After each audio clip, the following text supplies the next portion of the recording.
story time. We have spending with Mama and Papa Brown tonight, Deborah and Becky. And so we're going to record some stories. Now it's 9:30. The date is September the 29th, 1972. It's a stormy night. It's been raining and thundering and lightning. It's a good night for telling stories. And Kathy's going to go first, and she's going to tell us the story of Little Black Sambo. And because she wants other little boys and girls to enjoy looking at this book and hearing this story, every time that you turn the page, as she finishes, and she'd like for you to turn the page, she says ding ding. So you'll know that's what that's for. All right, now we're going to turn this over to Kathy. Go ahead, Kathy, with your story now. And went out for a walk in the jungle. And by he met a tiger. And the tiger said to him, "Little Black Sambo, I'm going to eat you up." And the little Black Sambo said, "Oh, please don't eat me up, Mr. Tiger. Don't eat me up. I'll give you my beautiful little ding ding red coat." So the tiger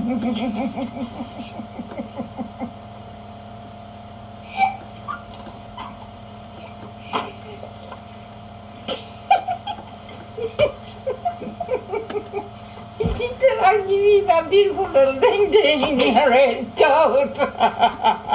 Don't, Beck. I have memories, tons of memories, like that red dress that you cut down and made for me that I wore nonstop. It was like a prom dress, and I'd wear it and walk up and down South First Street. It was like antebellum, kind of Scarlett O'Hara. Red dress, I don't ghost stories. And they were probably maybe so scary that you shouldn't have told us, but we loved it. About the golden arm, or you told us about the man who had a heart or something underneath the floor. You could hear it, boom, boom, boom, boom, boom. And you would just get us, and all of us would be there just terrified. You'd turn the lights down, and you got into it, and so did we. And that was great memories. And I remember the playhouse that Papa built, and we spent most of our time on top of the playhouse than inside the playhouse on the roof. And I remember all the bad little kids that lived in the neighborhood that would come over, and they were really rough, and they were fun. And I remember that you always had something delicious, and you probably were a cause of my food addiction. Because it was so yummy, and I would eat and eat and eat when I come to your house. So those are my good memories: the food, the prom dress, the playhouse, that little wheel thing that we would go round and round in the backyard. You always planning something. I really wasn't interested in that, but I like the fact you had a pretty yard.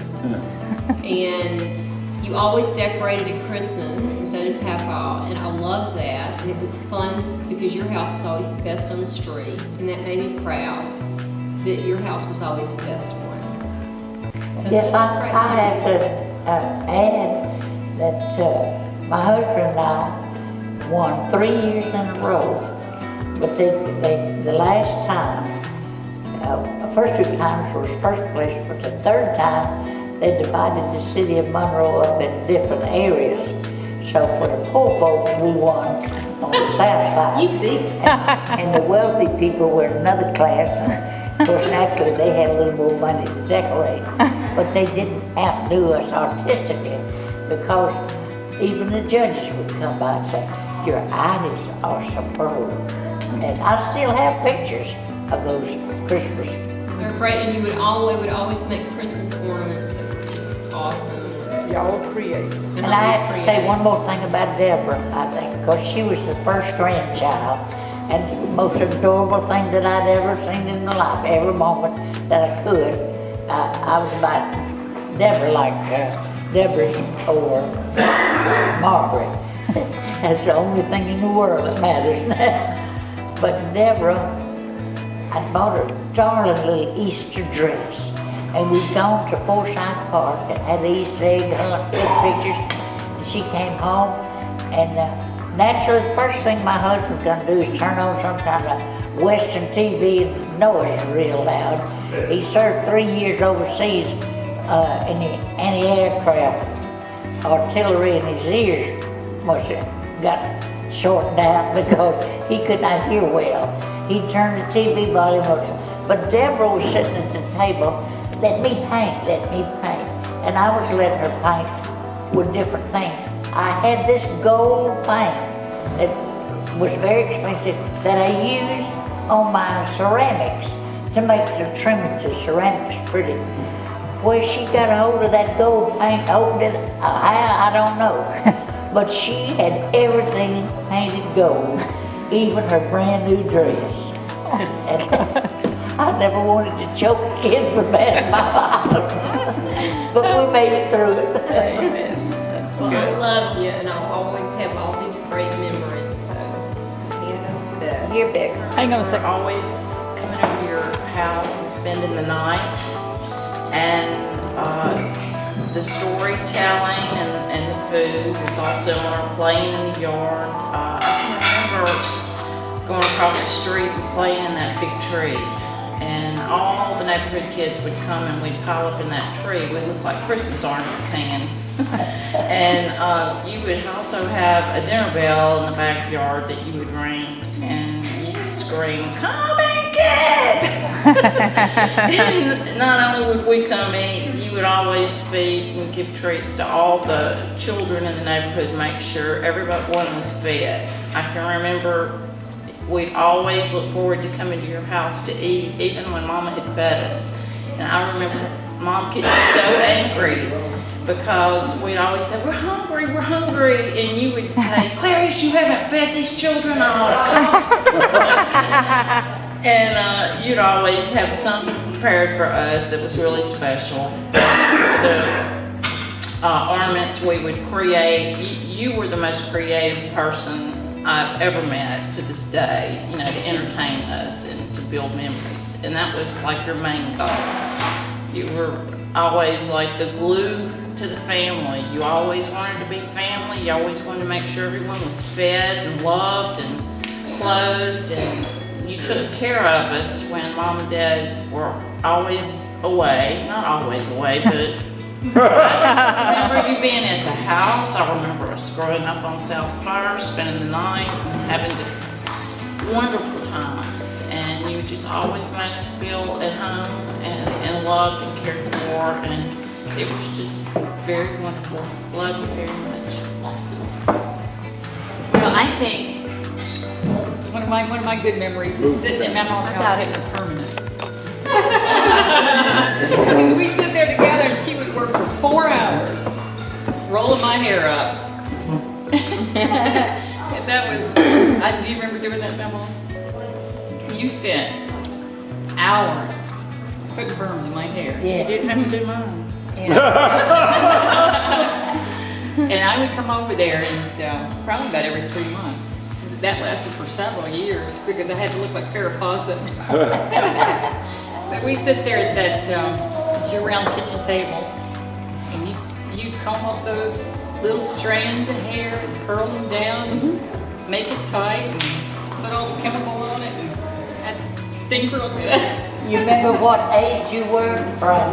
Say, That was this probably 10 to 11 to probably about 15. yeah. And as soon as she finished taking that perm out, she said, "Don't you wash it or fix it for like 2 more days. Let that perm set in." I'd immediately go home, Wash it. wash it, get the hairdryer out, straighten it. It would be huge. Think about Of the book, A Little Black Sand. That's right. Yep. Now, what was that word? I tell you, we would read the book, we would record it on my little 10-minute recorder. It was brand new back in those days. And Kathy was a good reader for her age. And Becky was reading, but they'd agreed that every time we turned the page, what was that word we'd use? Ding dong. Ding dong. That's it. Ding dong. Ding dong. Every time that it was ready to turn the page, Yeah. And we'd read aloud the story of Little Black Sambo for all you young people. You don't know, but they don't allow this in the library anymore. But that was a very famous school book, and the kids all loved to have it. And it was a good story. It wasn't a bad story. It was not racial. Right. But can I tell them to the point where little black? Yeah, go ahead. And anyway, Little Black Sambo took his umbrella, and I don't know exactly, He ran around something until the moment. but it came to the point. His little shorts came off. Yeah. His shorts came off. About that time, Ding dong. about the time he showed his, Kathy said, "Ding dong." And We all started laughing. I sent that recording, I found it about 6 months ago, and I sent it to Kathy. I gotta find a tape player to play it. They don't have tape players anymore. I'll get you a tape player. Yeah, I need to, that's all I need to get one of those. And got tapes of you kids singing songs Yeah. about the lady with the buttons down her back, you know. Mary Mack, dressed Mary- in black, 15 buttons down her back. And I remember going to TGMY. Yeah. Was that? TG&Y, yeah. And Mama would take us over there to TGMY, and that was always a treat. And don't Buy you something remember, special. all y'all were little, we'd go to Howard Griffin's Land. That's my Oh, story, yeah. just say it. That's my story. Don't even go there. But we And really I did some remember good times. that we had lots of toys in the backyard for the kids.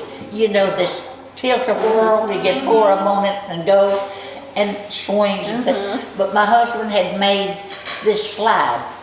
One of it was attached to the real tall pine trees, and it slid Yeah, all pulleys. a pulley. Yeah. And we ride that down across the yard. Jump off the roof. And all of those boys that lived down the street that were so crazy over Deborah and making Donnie eye- Smith? What was his name? Deborah? What was your boyfriend's name down the street? Donnie. Donnie. I know, remember when she broke up with him because he had a wart on his hand. Gotta get that removed or we're While over. we were out. And my husband built them a little playhouse. And these boys like to come down and play in the playhouse. Anyway, the oldest boy fell off the top of the playhouse and broke his arm. Both of them. And so I had to call the mother and the daddy and tell them that I had homeowners insurance to take care of it. I was real sorry that I told the boys over and over and over, don't get on that playhouse, which I did. And you know what the mother said? She said, Miss Brown, it won't cost you a dime. We both work at the St. Francis Hospital, and we'll take care of that. And she said, I ought to spank you for not listening to you or me. Old-fashioned parents. So it all came out all right. Yeah. Yeah. Oh, the halter tops. Is that where that came from? Yes. Because I plan to teach my kids how to make them. Sophia just got a sewing machine. Make it too tough. And I remember Mama working out in the backyard, and she'd have her shovel out, and Yeah. she'd be planting, and I'd be playing in the dirt, and I'd say, Mama, dig me some dirt, please. And We Mama just would say, play in the dirt. and Mama would say, who you love? I say, I love you, Mama. And she'd take her shovel and dig up a big circle of dirt, and I'd play for 3 more hours. And they were all creative children. We saved everything imaginable, like acorns to create with, glue, glitter, anything that was on the tree that in the form of a nut, and styrofoam. And I just turn them loose and let them create something of their own imagination. And I thought we did pretty good. Oh, yeah. You had a special closet, In the yeah. creative closet. Yeah, that was a good closet. And all those scarves and jewelry, I like all the scarves and the jewelry that you kept. And I made boutique Christmas balls. Don't you remember the decorations? You learned how to do Put that. the little straight pins in the sequins. Yeah. Okay, Trey's the next one on the list. All right. Our only boy. I don't have no particular story, but I've got a lot of memories. And one thing about Mama, I always remembered, she always was like a protector for the kids. You know, nobody messed with her grandkids, including Mom and Daddy. And Liz, I was rough on Liz. Well, you were rough on everybody, except, you know, and you always stood up for us, whether we were right or wrong. I remember that. And, I appreciate that. But The kids would call mother and say, "We haven't had anything to eat." Mother would say, she'd call me, she says, "I'm turning you over to the police. I'm calling the child protection." The kids would just love it. They would just, I always felt like, as a young kid, Mama always went the extra mile for me. I remember Sean Rainwater and I, and Mama loading us up in her old red Chevrolet car and dropping us off at Moon Lake to take us squirrel hunting and picking us up at dark. Really? Yeah, I remember Mama calling Orr Batson and asking him to take me hunting, and different members of the church, just to go the extra mile. And Just to be honest, they had promised to take Trey hunting before George and Clarice left, then changed their mind, and it was 2 or 3 of them that refused at no time. So, like I said, I loaded him up and carried him to where we could turn him loose, and praying all the time, because when I went by George and Almay's house, that's the other grandparents, to stay there until time to go pick Trey up. She flashed today's newspaper in front of me, and there was a boy 15 years old got shot and killed going hunting. And of course, it didn't help. But it made me remember, I'll be careful before I take him again. But some other memories, you know, I remember the compost pile you had behind Papa's shop, and I can remember going back there and digging for worms Right. to go fishing and stuff. I can remember the old turquoise Mercury that you and Papa had when we first moved out to Calhoun to the little cabin, and Papa hit that cattle gap going about 20 miles an hour, and I remember every word. praise the Lord.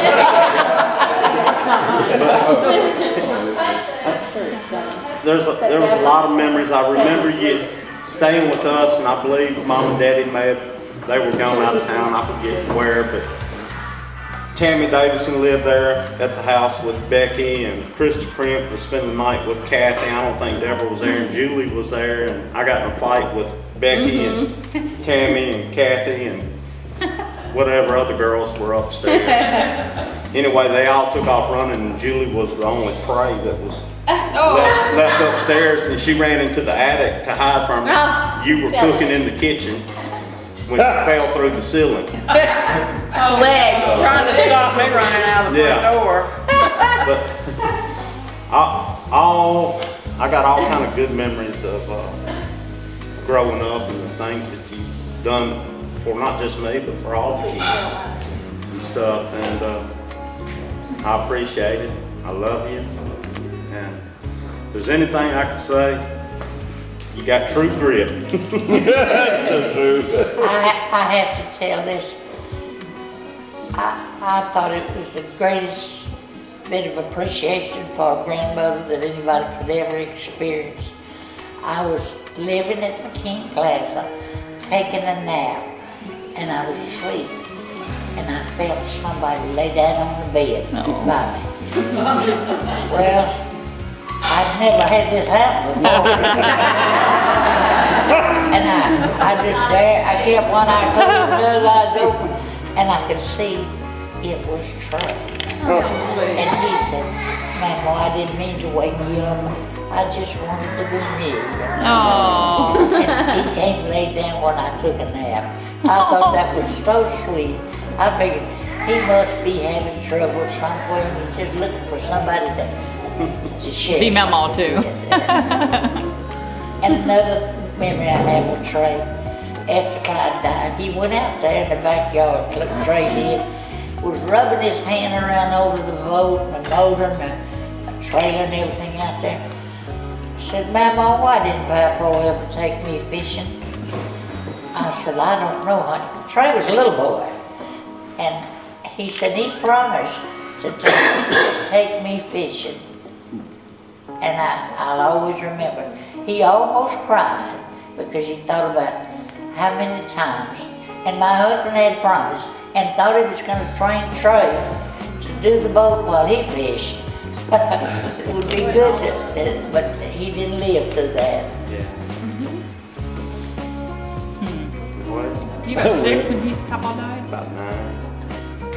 Oh, yeah, that's right, you're 3 years younger. Died in 76. But that was some of the memories that I have. I guess some other ones that I have is Papa and Mr. Hardy sitting there at the table watching Gunsmoke. Mama and I were in the kitchen in the bottom drawer right there on the little island light. Papa had a big plastic sack full of, I don't know, some kind of papers that came out of the cigarettes that we could collect. And I went and I collected them and went and got me a policeman outfit that Mama took me.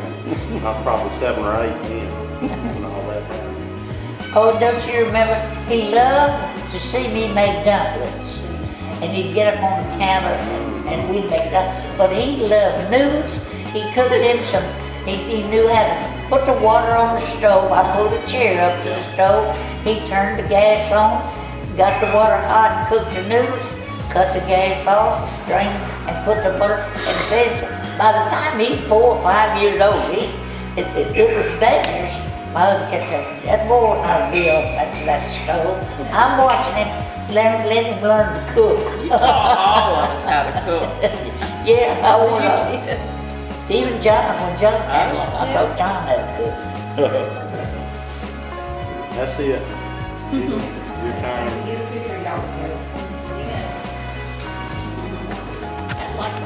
I know that light's bad.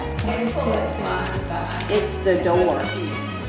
You got it right. I have tons of memories that are all good with Memo. You know, we'll touch on the sad one first. Is I was 5 years old, and I used to stay with Memo all the time, it seemed. And especially on weekends, I think she would just kidnap me and take me. And Papa was alive, and Mama was kicking and stirring and doing everything. She was a wildfire. And I was in the bathroom with the door open at 5 years old, and I remember Mama running with her breath out, and I said, Mama, what's wrong? And she was like, your papa's on the couch right now. I can't talk to you, you know, and I finished my business and came in there. And I remember seeing that, you know, that was my last memory of Papa. And I was so young, and I remember it like it was yesterday. And, you know, and not really understanding what was going on. And then I remember going, and the next memory is all the kids were there at the house. Mom and Daddy and you were gone, and I guess the ambulance had come. And it was the first time I ever remember praying. I didn't know what was going on, but I knew it wasn't good. And so it was my first memory of asking God for something. And I guess that's where my resentment laid in about God, I guess, in the beginning. But my spiritual unjust, I guess. And I remember sneaking out into the front yard and hiding down behind the holly bushes and going, God, on my knees and praying, just like a little picture of a 5-year-old would. And I said, God, if you're real, don't let my papa die. And it was so sad, you know, but you and I bonded, and, you know, it was like, ever since, you know, that was my first memory of praying and things like that, and you would take me. Now, I told Mom this the other day. I don't know if it's true or not, but my perception is you took me every Saturday to Howard Griffin Land of Toys. And you bought me a doll or a toy, something, every time. Now, I only remember one actual time that we were in the store. It seemed like we went every weekend. And you said, Julie, let's buy you a little black baby doll. But I remember seeing the commercial on TV going, Howard Griffith, land of toys, loads of fun for boys and girls, or girls and boys, whatever. Anyway, so I remember going there, and that was such a sacred memory, you know, of I could not wait to see Mama's, because she would take me to Land of Toys. It was my highlight of staying with you at that age. And I remember Becky and some of my wonderful siblings. Being the baby is so much fun.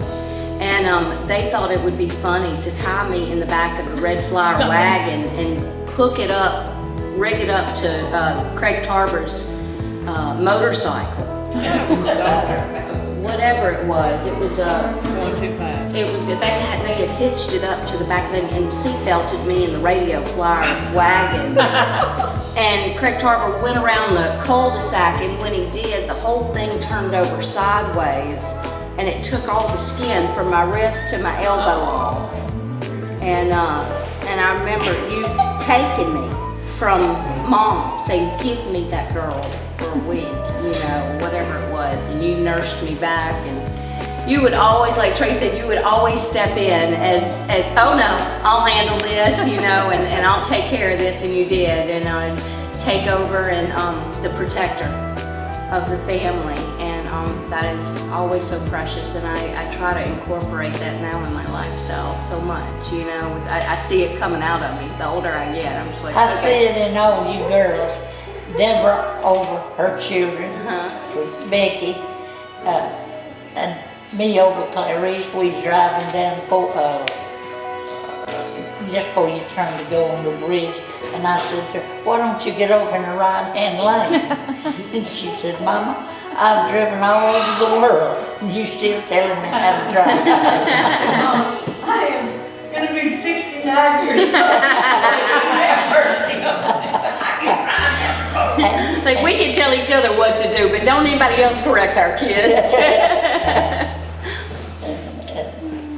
I remember so well, I'd go out in the backyard to work in my flowers. I put Julie in my little red wheelbarrow, and we had a little cassette player, and I'd play the music. This was in the 70s. I do remember every family function, every time they got together with me and John, he'd always give me that little don't mess with him, because I'd always get beaten up on John. And I remember one particular time we were in Florida, and we were, me and I think Scarlett and Ainsley and John, we were all swimming, and I got out of the pool and he'd said something to provoke me, and I said, say it again. He did, and I grabbed his shoe and threw it square at his face, and he went underwater and blood come up, and you come out the door and you're like, I told you not to mess with him, and you beat the fire out of him.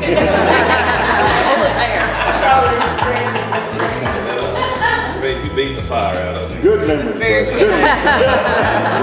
From the Jimmy Johnson's. Hey, we need to tell him about pulling his hair, James. That's James' story. That's John's story. And I remember coming to your house as a little kid, I'd always look forward to coming over here. The food was wonderful. You put a passion in me to learn how to cook and want to know how to cook. And that's where I'm going with my life pretty much. It's going to bring me somewhere one day. Another memory I have, me and Mandy's son Jaron came to your house not too long ago. And we sat down and you just kept trying to feed us. You kept going back in the kitchen trying to get food for us. No, we're fine. You know, let's play some phase 10. We got down and played, and you beat the fire out of both those. I was in the lead and you ended up winning. I never could beat you at a card game. I always loved playing cards with you. And we left and Jaron looked at me and said, man, your grandmother's so cool, man. I was like, quit playing. He's like, no, dude, really? And I was like, that's nice. I've never met a person that just didn't absolutely fall in love with you. Come on. I love you too. Amen.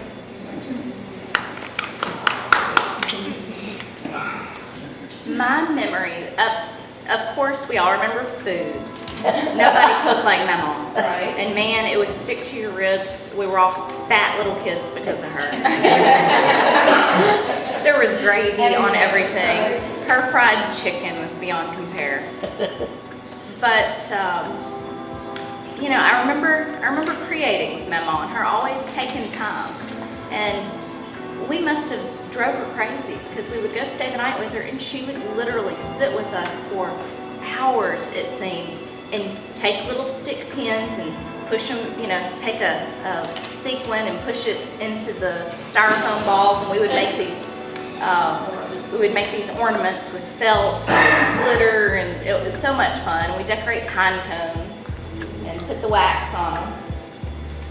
But a memory that I have that's different than the rest of them is climbing up in bed with you at night when we would stay the night. And you would pull me in so close, and you'd hook that leg around me. The same thing to me. And we could not move.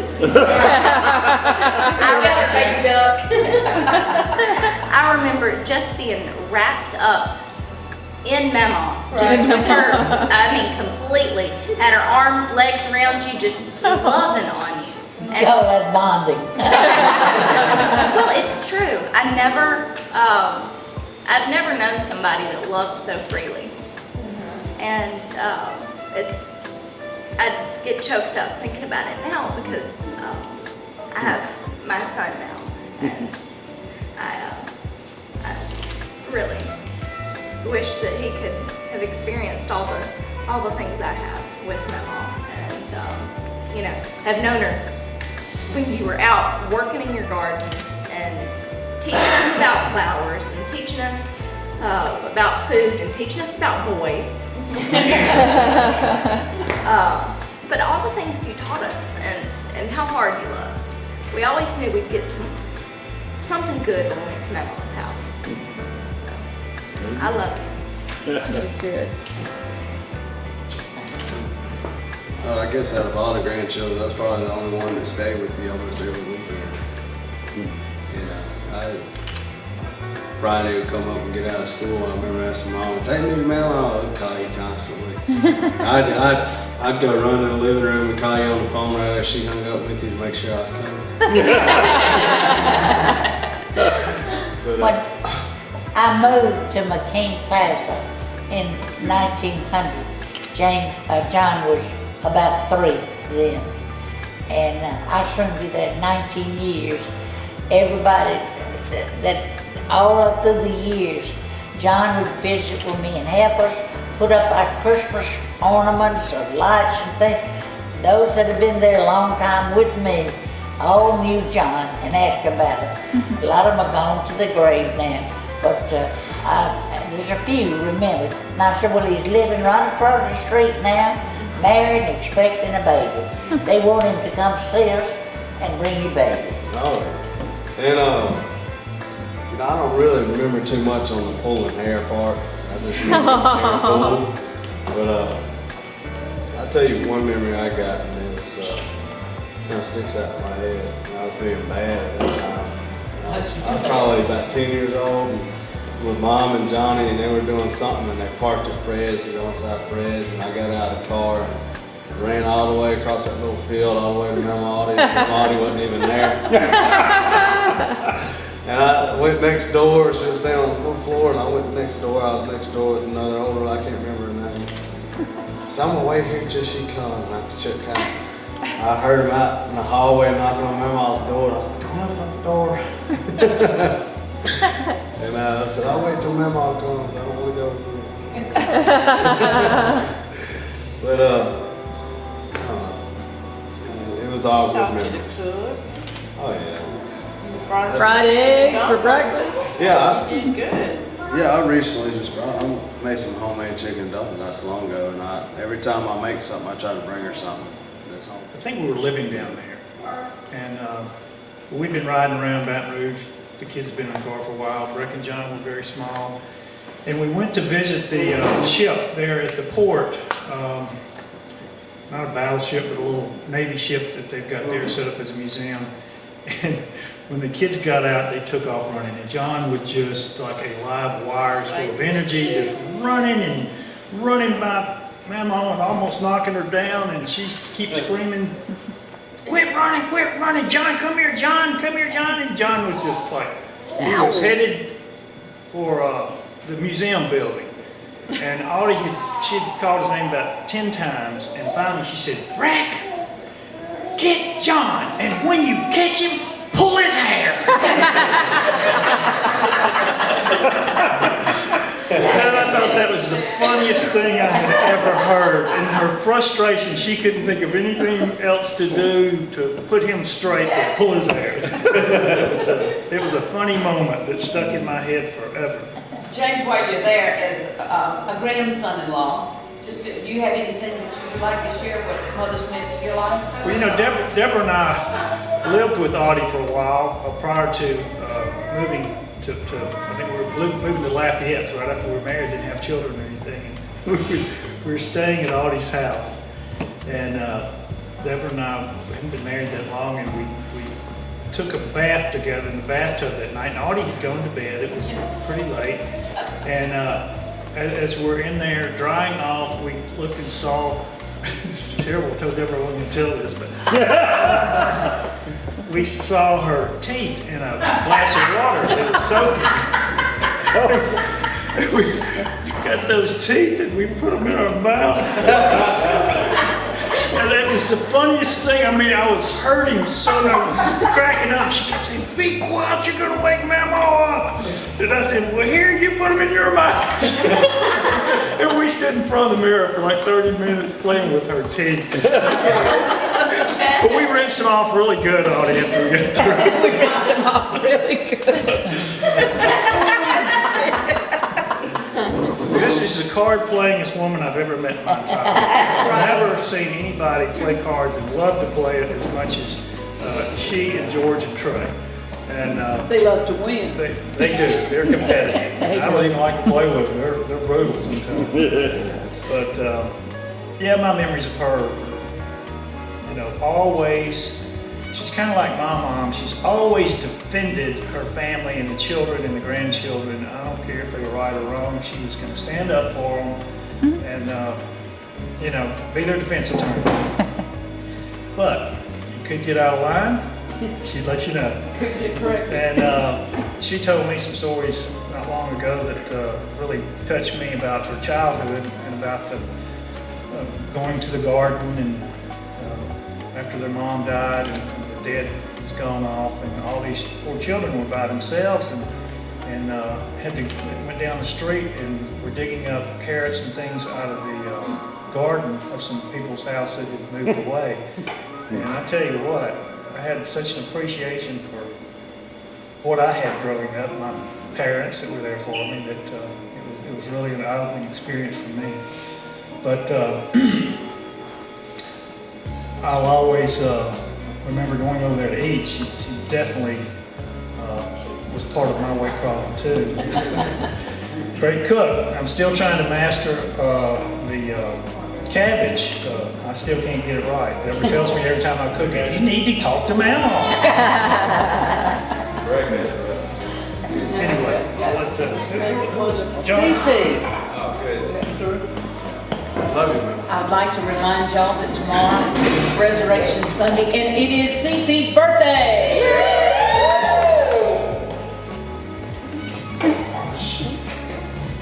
Time with Mama was always fun. I made so much stuff. Just so many styrofoam balls and pine cones, like Scarlett was You're gonna be saying. an architect. I guess that's where it came from, you know, learning how to take anything and make something really cool out of it and have good memories, you know, while you're doing it. It really, really impacted me. And she was the only person who nursed me back to health when I was 4.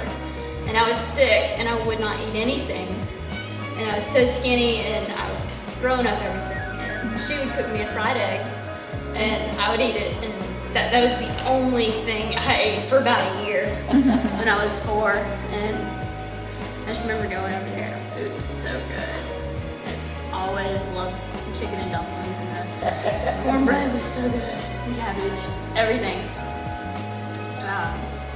Also, going through her garden, it seems like every time that I would go over there, she'd have a new plant that she would want me to take, you know, she'd take me out there and explain, you know, what's going on, what these perennials are and annuals and everything. I didn't know what any of it was. I was like, oh, that's pretty, you know. That's pretty what that is.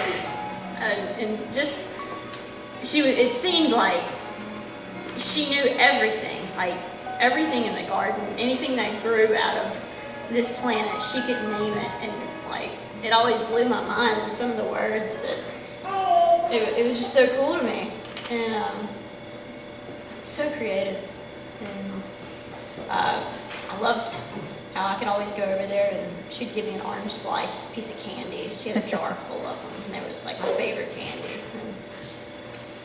And it was great. I loved it. I loved being with you. I loved playing cards, and you're always there. You love helping her buy groceries, don't you? Yeah, I can always do that. Anytime Mom's busy or she's out of town, I'll go buy you groceries.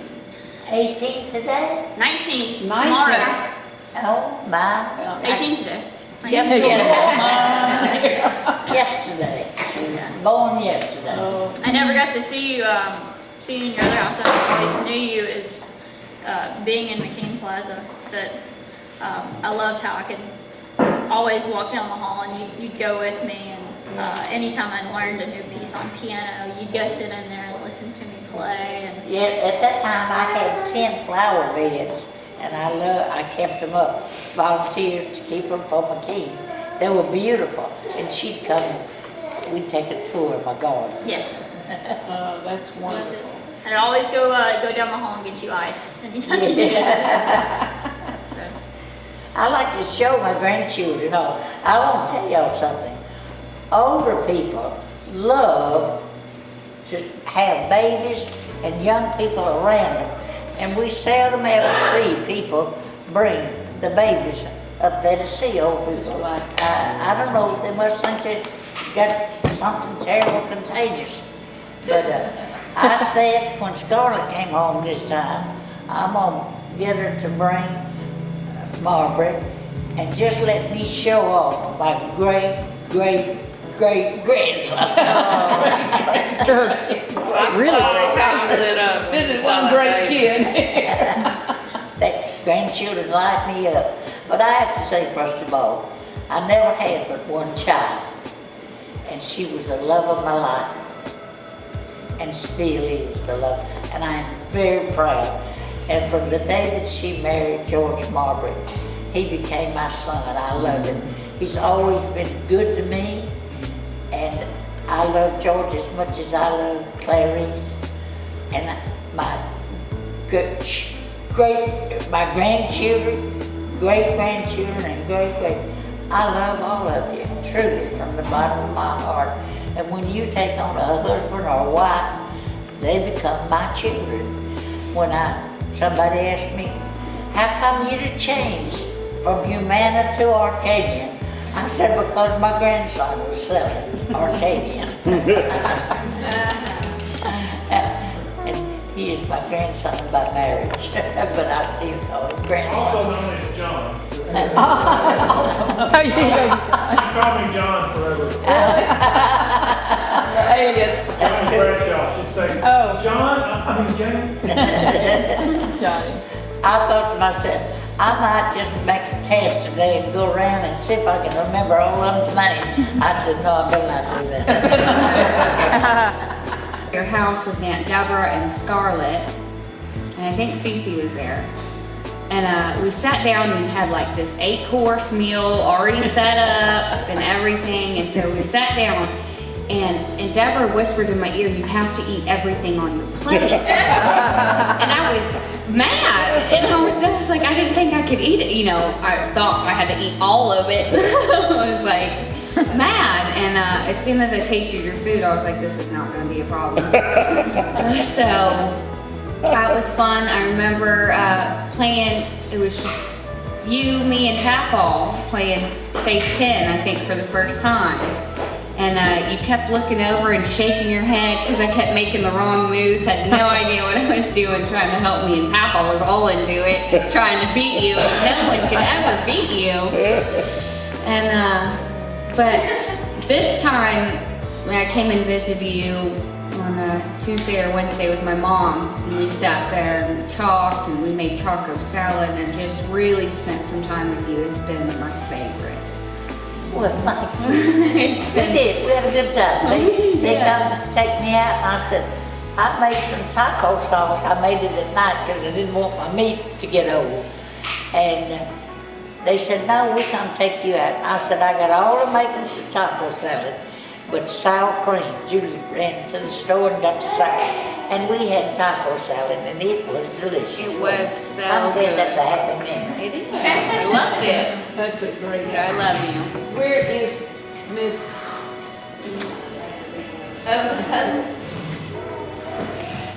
Hi, Mary. Well, your chicken and dumplings, those were amazing. And the cornbread, that was my favorite. And the Chinese checkers. And I remember when we'd come to town, we would come to McKean, and we would sit around the table, and you would play Scrabble with my dad, and you would end up beating him every time, and he would go home and pout for the rest of the night. Yeah, I remember that day. Kids will tell. Yeah. And I remember playing Chinese checkers, and we would play it for like the whole night, and me and Sophia would play against you, and you would always beat me. You would always beat us. And you were like, you dominated at that game. You were all the card games, you were good. And I remember sitting down and listening to the ghost stories that were recorded of my mom and her sisters and brothers, and we would just sit down and like listen to those, and that was really cool to hear my mom and reading and stuff. And I think we all had a really good time. Like when we got to town, we would first come and see you because we missed you a lot. And I'm only 13, but I've got a lifetime full of memories with you. Oh, that's great. Yeah. Wonderful. Yay. And I know Sophia does too, and she's gonna have to come up here and say some. Where is Sophia? Okay. She's too shy. Back that. She's shy. Well, I know she loves you a lot too, because she'll make cards for you during like all the holidays, and she'll make cards for Mimi and Mama Audie, and she'll just like blow her heart out like on a piece of paper and send it to you. And we always get your holiday cards, and they're framed in my room in Sophia's room. And I know Sophia, she has a picture from the wedding with you, me, and her in her room framed, and she was looking up at you, and she just praised you, and it was adorable. And I know she loves you a lot too. So. I still love you, Mama. Yay, yay, yay. Now, time to go fishing. Time to go fishing. It is time to go fishing. Oh, let's see. Well, Catholics and Baptists don't normally mingle, and when I started dating Clarice, she said, you gotta come home and meet my folks. So they kind of eyeballing me suspiciously, like somebody that worshipped idols and that type thing. And Clarice told me later, she said, Mama's kind of suspicious of you because you mowed the whole lawn. And she said, why is he over here mowing the lawn? Of course, it was Clarice's beauty that got me over there, praise God. And now she and I turned out to be big buddies since we joined the Lord, praise God. Got rid of our religion and became saints. We're just doing good together. One of my fond memories is Clarice and I asked Audie, said, would you like to go up the East Coast? And I don't believe she'd ever been away from home for any length of time, but we went to New York City, and Clarice got a crick in her neck. Looking up at the buildings, she couldn't hardly move her neck because she'd been looking up at the tall buildings. And about every 30 minutes, Audie would say, well, it's time to go home. Time to go home. I said, no, Audie, we got to go to Boston. So we went to Boston, and one of my funniest memories was Becky was all dressed up with little white gloves on, and we go to this real fine restaurant where the Boston Tea Party took place in Boston, you know, and they had the head guy in the restaurant came to greet us at the door, and Hear my little southern bells all dressed up. We coming in here, Dottie right in the middle of it. And Becky got in the front door and she said, "Oh, somebody pooted," with her white gloves on. And everybody's sitting around watching, laughing at these southerners that come in. And I said, "Becky, don't talk like that." She kind of looked. So we went and sat down. I went to the bathroom and Becky told Clarice, she said, "I never knew in my whole life." And Clarice said, "What are you talking about?" She said, "I never knew fish pooted." She had it in her mind that fish smell was something else. But she said, "Well, now we can go home. We're up here in Boston and went up into Maine." I said, "No, Audrey, we're going to put the car on a ship and ship it to Nova Scotia." She said, "You going to do what?" I said, "Yeah, we're going to go to Nova Scotia." And so we drove all the way around through Canada. But Audrey was always wanting to get home. Right. And, Still got that in me.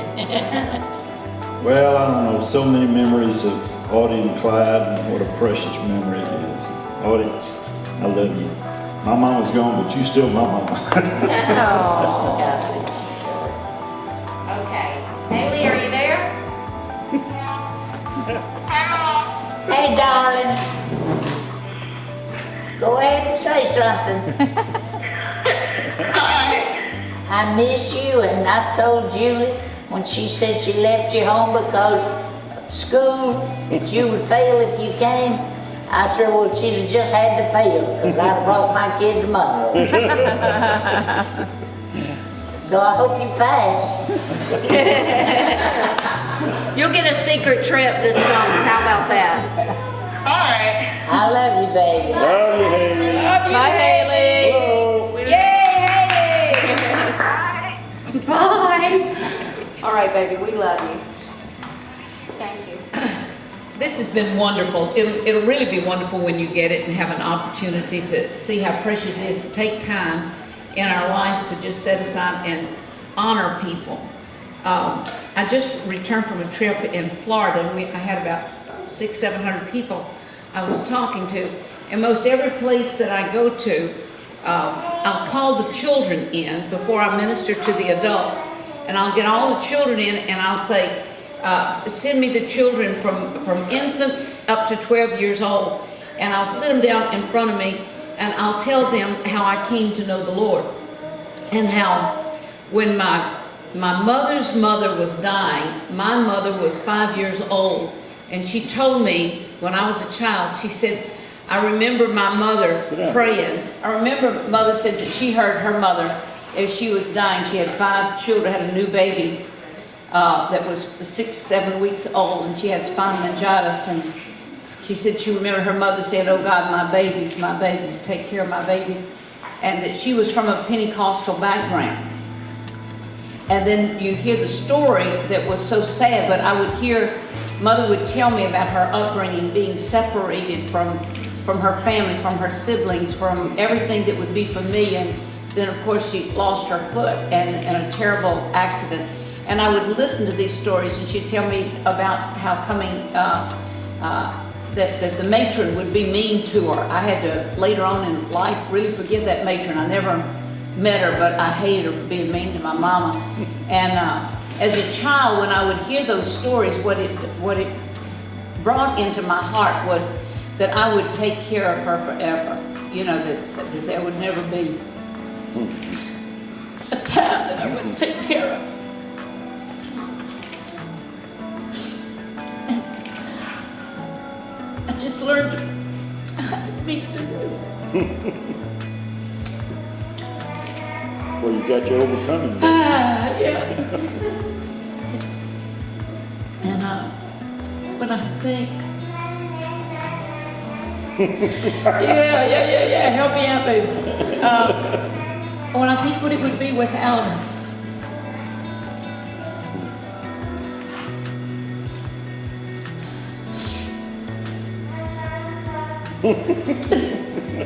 Love you, baby. Well, I think you just saw my heart. That's what it'd be. It'd be very hard. And I remember that we were separated for so long. And during the time of the separation, My childhood was a lot like her childhood in coming up. A lot of abuse, a lot of loneliness, a lot of longing for someone to care for you and not having it. And it was a wartime and there was nothing she could do about it. And the times that I would see her were so, Daddy was overseas and I was living with people who didn't like me. And my grandmother would put me outside early in the day and give me a peanut butter sandwich. And that was just the end of it. And I knew never to speak or to be in any kind of situation where like anybody read you a book or give you a toy or anything. It was a terrible time. And rather than seeing that as a terrible thing to have to, it really built some incredible character. And to the degree we know suffering and limitation and humiliation, it equips us to walk in another way. And when Dad got back home, he became ill and Mother had to go to work. So we still were not together. And so we were separated. It would seem like we were always separated. In the times that we could be together, it's an amazing thing. She was going through a lot of physical challenges, and I remember as a child, I used to go down to the drugstore and I'd say, y'all give me something. I was 6 years old. I'd say, give me something. My mother's really nervous. And they used to call me Little Miss Nervous to go get things. I just felt like there was a bond that took place that there's no way that I can explain it to you. And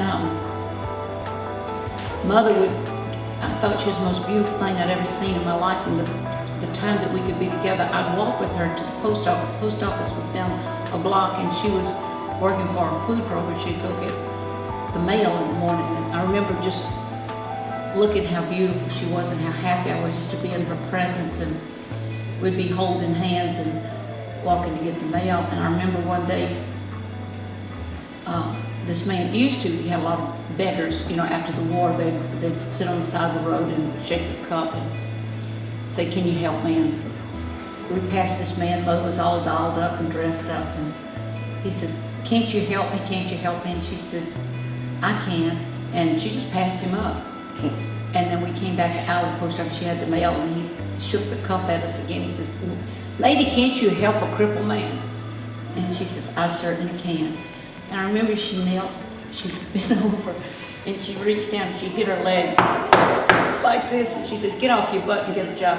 And I remember then that, in this life you can make all kinds of excuses for the things you didn't have. You can either get bitter or better.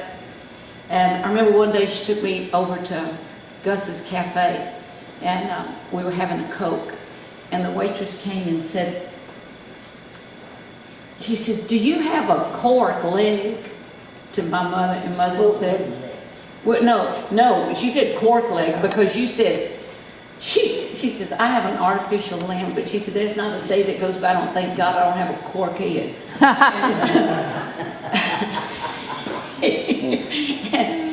So she was a spunky monkey, it didn't matter. And I remember one time that, Daddy was going through a real hard time, and when he came back from the war, he was, if he'd hear firecrackers go off, he'd just go really crazy, and if he was drinking anything, it really was crazy. And he got on a tear, and he was going to give everybody a whipping. And Mother weighed about 95 pounds.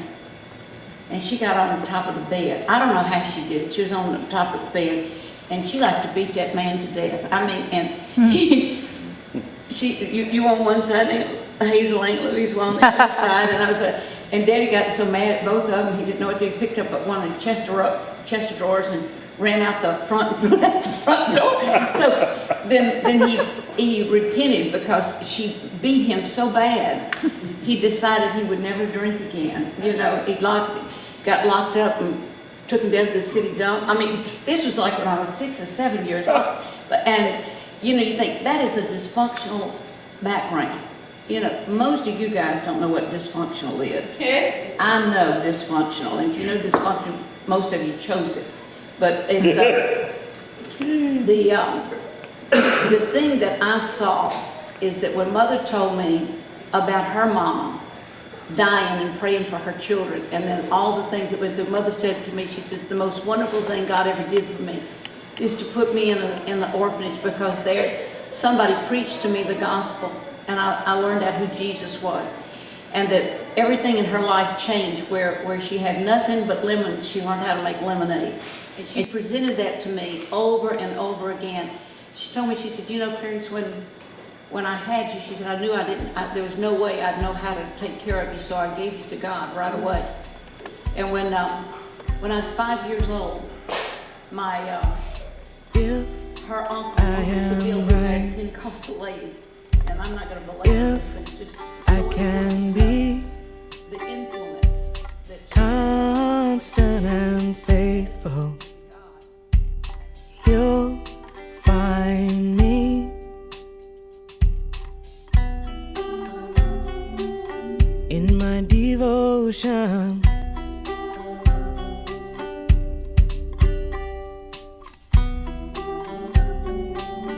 In my devotion. What if you find a fault between my purpose and my deeds?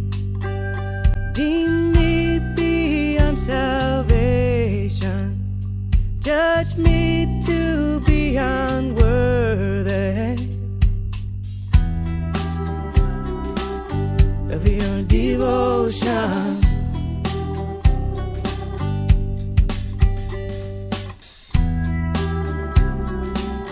Of your devotion. This be obsession, deliver me. Passing infatuation, deliver me. Feeling lacking in purity, deliver me. Test of fidelity, deliver me. Deliver me. Deliver me. What if I should find you're no good for me? What if I can't be strong enough? What if I can't break free of my devotion?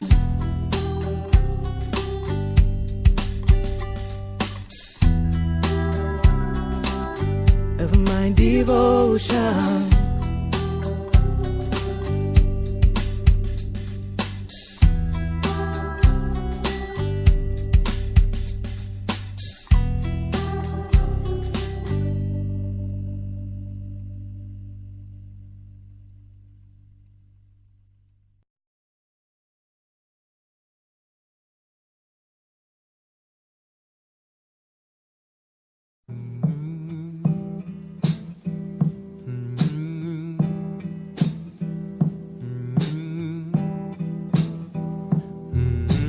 Grandma's hands clapped in church on Sunday morning. Grandma's hand played a tambourine so well. Grandma's hand used to issue out a warning. She'd say, Billy, don't you run so fast, might fall on a piece of glass, might be snakes there in that grass. Grandma's hand. Grandma's hand soothe the local unwed mother. Grandma's hand used to ache sometimes and swell. Grandma's hand used to lift her face and tell her, she'd say, baby, Grandma, understand that you really love that man.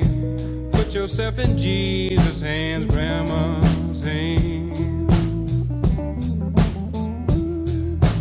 Grandma's hand used to hand me a piece of candy. Grandma's hand picked me up each time I fell. Grandma's hand, boy, they really came in handy. She'd say, Matty, don't you whip that boy. What you wanna spank him for? He didn't drop no apple core, but I don't have grandma anymore.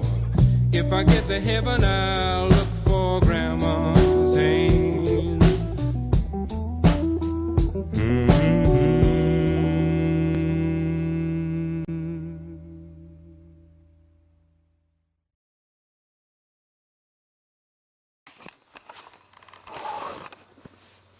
Tonight's story time. We have spending with Mama and Papa Brand tonight, Deborah and Becky.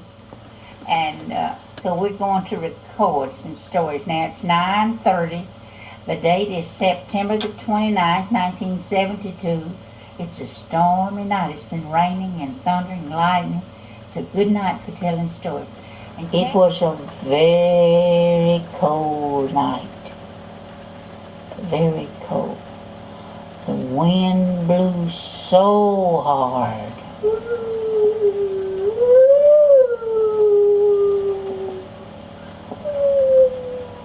And it was ice on the ground.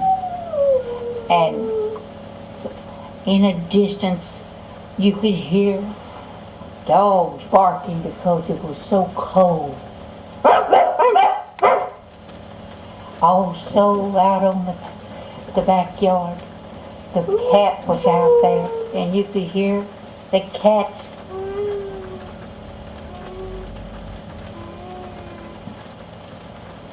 Many animals wanted to get into because the night was cold and such a black night. No moon in the sky. Everything seemed so dreadful. It was dreary, mournful, sad night. You just had a feeling that something was going to happen on this night. It was such a scary night. And inside the house, there was a family that lived there. The name of this family, they were Buchanan. And there was an old man and his wife, and they had one son. But you see, their son was not a real bright boy. He had something wrong with his mind. And nobody would ever come around and visit the Buchanans because they were afraid of their son. Because he'd sit off in the corner and just look into space and frighten people. And they thought that he would harm them. And on this night, Miss Buchanan said to her husband, "Do you hear any strange noises? Seem like I can hear people screaming for help at a distance."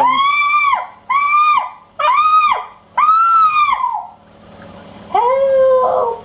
Help!" "Oh," she said, "Daddy, did you hear that noise? I know I could hear people scream."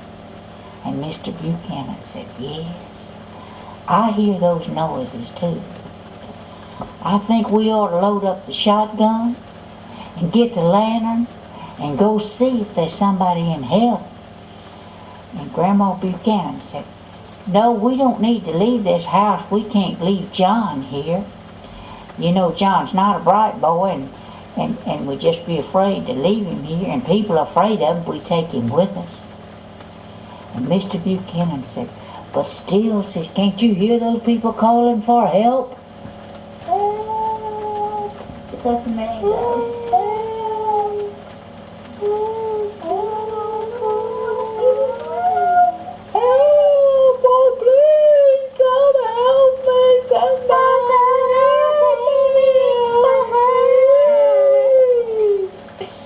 Oh, and remember, the night was so cold that Mr. and Miss Buchanan didn't really want to get up and get out in the cold weather. They didn't want to leave their fireplace where it was nice and cozy with a big fire burning in the fireplace. About that time there was a noise. Something scratched at the back door, and there was a big cat that made this strange noise.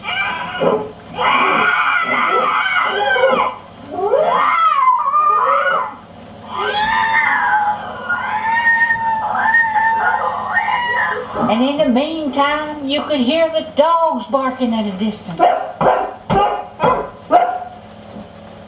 So, Mr. Buchanan said, we cannot leave.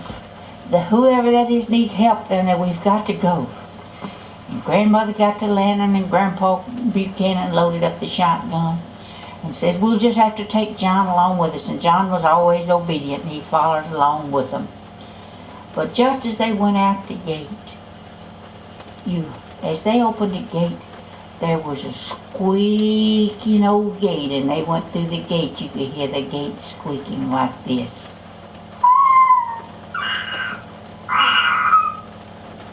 It's a very squeaky gate, isn't it? A gate, and it slams shut. And in the distance there was the most blood-curdling scream.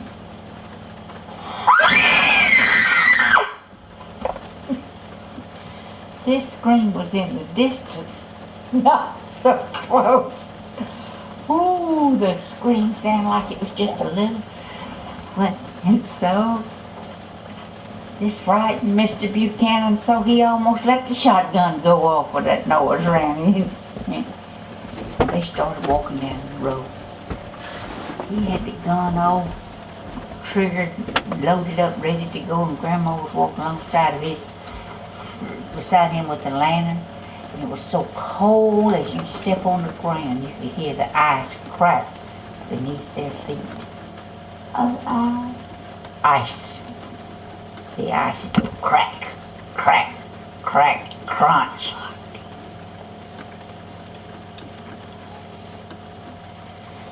And so,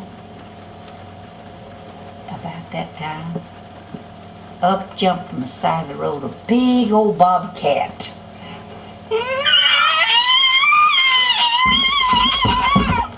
Made a terrible noise. And it frightened Grandpa Buchanan so that he took the gun and he shot it. Just shot it. And this upset John, and John started running, and he just run into the woods. And on such a cold night. And Grandpa had to go try to find John and get him settled in. And poor Grandma was left out in the woods, in a road by herself, and she kept calling, John, John, John, John, where are you, John? But John never would answer, but in the distance you could hear the dogs barking.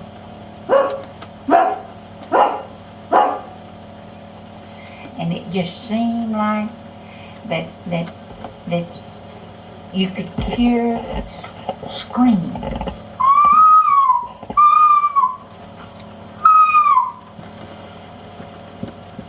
And so, finally John gave up and came up to the road where his mother was with a lantern. And they went on down the road, and they kept walking down about a mile away from their house. They'd walked on that cold, cold night. They finally came to these sands where there'd been somebody, and there had been a car wreck. And the people had, on this cold, cold night, the car had turned over in a deep, deep ditch. And they had got caught down this deep, deep ditch under this car. And you could hear the lady down underneath the car just screaming for help. She was saying, help, help, help, help, help, mother, help. Please get me out of here. And so Mr. and Mrs. Buchanan leaned over the car. They went down the side of this deep embankment, and they pulled the lady out of the car. And of course she was hurt, and they didn't know how to get. And John said, "Me strong, me carry her."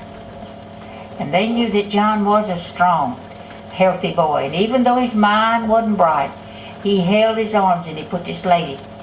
And he started walking, and he walked for a mile with that woman in his arms, bringing her back because John was strong. And so they brought her back, and they doctored her, and next morning, it was almost daylight, they got her back. They put her in the car and they carried her to the doctor. The doctor said if she hadn't had care that night, that she would have died. So they told her that John was the one, the man that everybody called Crazy John, that he was the one that brought her. And she said, I don't care what the world says about Crazy John. He's not crazy. He saved my life, and I want to be a friend to John. And so she began making friends, just trying her best to be a friend with John. And she'd come over and visit Miss Buchanan. This was after the lady got well. Her name was Mary Jones. And she made real good friends with John. And do you know, she taught John had to read and write. And he was so happy that he learned. He took a lot of interest, and he learned to read storybooks, and he just enjoyed. And he'd read stories, and he loved stories like this, just about animals. So, you see, John was very happy after this. And he'd go to bed, and he liked to read stories about people that helped each other. So that's the end of this story. All right, now Trey, you start recording. Okay, now it's your, let's see, today is July 13th, 1976. Now Trey, This is Trey Fluid speaking. But it's okay, I guess. Well, like I say, I'm a little bit country. She's a little bit rock and roll like my girlfriend. Now I want you to hear. This is something really weird. What? I just gotta tell you this before I tell you something else. My mama was sitting down without no teeth in her mouth looking at her magazine. I don't think I should be doing that. And she's rubbing her nose. She was. And she's reading a magazine with a yellow cap on her head, going to bed with it on. And have you ever seen someone in green pajamas with blue and white on with them on? No, I hadn't. But now I do. Well, anyway, this summer I bought a brand new bait, and my mama said it catches bass by the twos. I don't know if they catch them by 2 times 4s, they do all that. But I guess they catch them by the twos, catch 2 at a time on one bait. That had never happened to me, but it can. So I bought this special bait. And it looks about as big as your hands. Your hand's about 39 inches long. I guess that's how big it is. Well, I went fishing, and I only caught one bass since the summer because I hadn't been biting out in the bayou very much. But I'm catching 20 brim every day, and it's made out of plastic. And you can get real soapy and wet, and you get back real far, and you run, and you just fall down, and you'll slide real low. Now, y'all ain't know what that is. You might think I'm dumb. But that isn't dumb a bit. Now, I want you to know something. I'm getting sloppy. I hope you know that. Well, this is a goodbye thing.